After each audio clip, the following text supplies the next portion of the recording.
Hi dear friends, it's me Harish Pukoran. Welcome back to new episode of Explore Yourself. Let us see what are the things we are going to discuss on today's video. The topic is boats and streams, basics and shortcuts. Every competitive examinations, we can expect some questions like boats and streams. Sometimes they will ask some upstream speed, sometimes some downstream speed or still water speed. Likewise, some other questions we can expect from this part.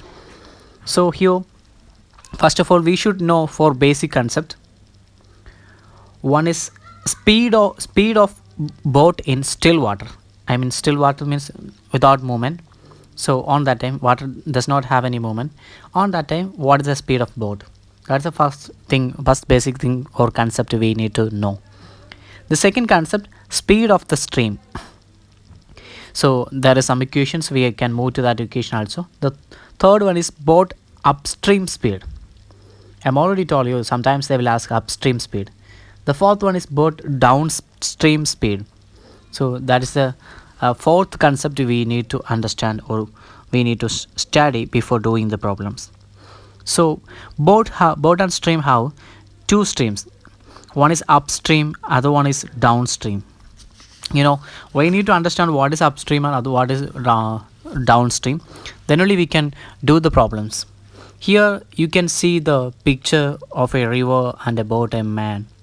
So here boat speed is equal to u. We are taking boat speed as u and river speed is v.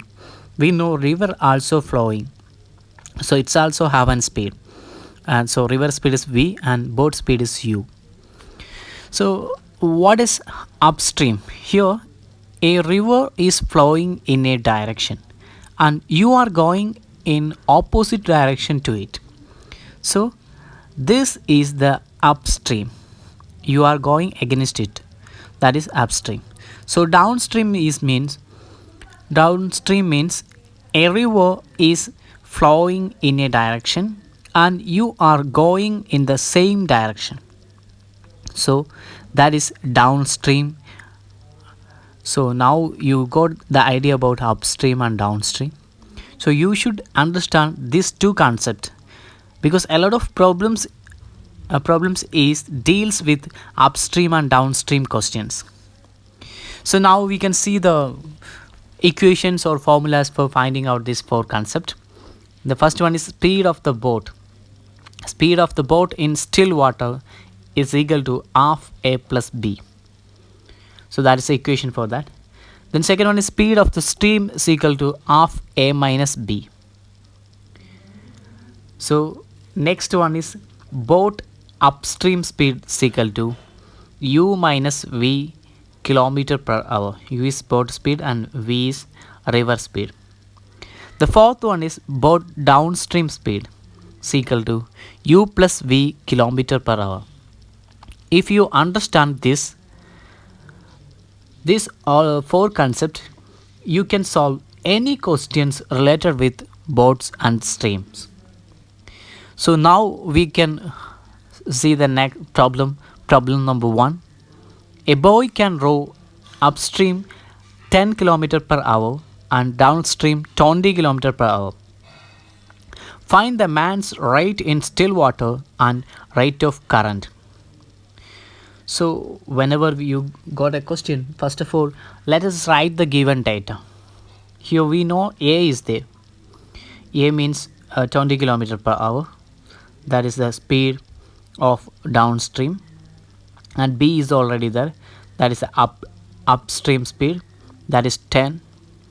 Then man rate in still water is equal to boat speed in still water. Both are same. Here the question they were asking, man rate in still water, that is boat speed in still water. So for equation for boat speed in still water is half a plus b. So here we can substitute the figures into the formula. Now it is like this, half 20 plus 10, that is half 30, that is 15 km per hour. So 15 km per hour is the boat speed in still water.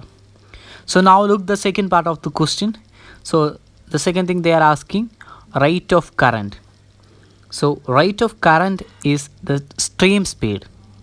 Rate of current is means stream speed. So the equation for stream speed is, speed of the stream is half a minus b. Here A, I'm already told you A is the downstream speed, that is 20 km per hour, and B is the upstream speed. Upstream speed is 10 km per hour. So we can substitute the figures into the formula. Now it is like this: half 20 minus 10, that is half 10, that is 5 km per hour. So this is the answer for the question. That means man rate in still water is 15 km per hour, and rate of current is 5 km per hour. If you will get a question, read the question 2 or 3 times. We know all the formula and substitute the figures into the formula and find out the answer. This is the only way to get the answer. So now we can look the next problem, that is problem number 2. A boat can travel at a speed of 13 km per hour in still water.